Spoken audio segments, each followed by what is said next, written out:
How does Cowboy Carter fit into Beyonce's larger body of work? Let's get into it.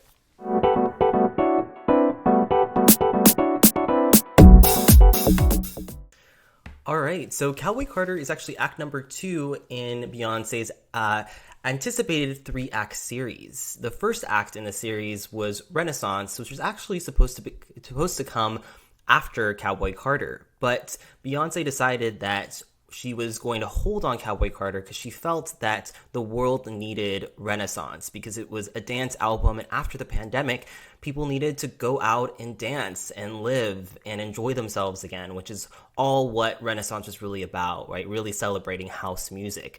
But now we have Cowboy Carter, right?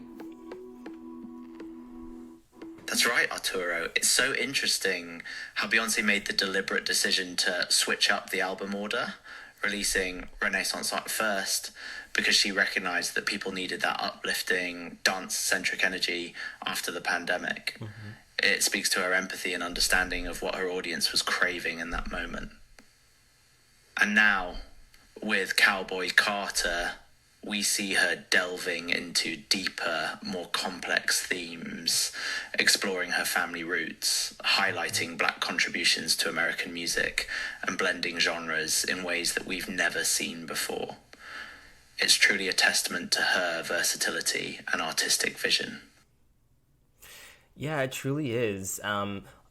Although I loved Renaissance and it is an incredible album, you do feel that in Cowboy Carter there is kind of this really kind of deep story about Beyonce throughout the narrative, right? Renaissance was really about celebrating Black queer ballroom culture, but this new album is a little bit different than Absolutely, Arturo. While Renaissance Night was a joyous celebration of house music and a post-pandemic revival, Cowboy Carter seems to have a much more personal narrative at its core. Mm-hmm, mm-hmm. Beyonce is really digging deep, exploring her family's history, her own identity, and the broader context of African American culture and its impact on American music. This introspection gives Cowboy Carter a different weight, a different purpose that feels even more intimate and revealing. Exactly. And we are anticipating that act number 3 is going to be a rock album. At least that's what's rumored, right? And Pi, you mentioned that, Beyonce thinks really thoughtfully and intentionally about when she decides to release her music. So I'm going to ask you, do you think this next album is going to be a rock album? And when do you think that she's going to release it next?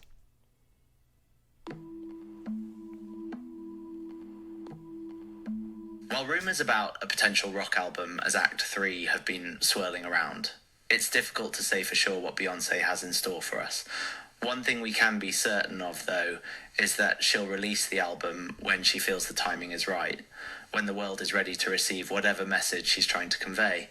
As for when that might be, given that Cowboy Carter dropped on March 29th, 2024, I'd hazard a guess that Act 3 could be on the horizon sometime later that year or early 2025.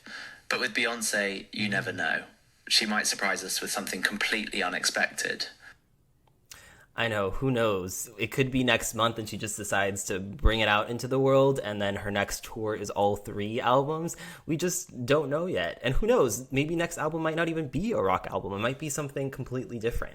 There are rumors that she might even introduce an act number 4, and that album might not even be the genres that we anticipate. It might be a completely new genre. So I'm just stoked to see what this phenomenal woman brings into the music industry, into our lives, and we'll continue talking about her for our next final episode.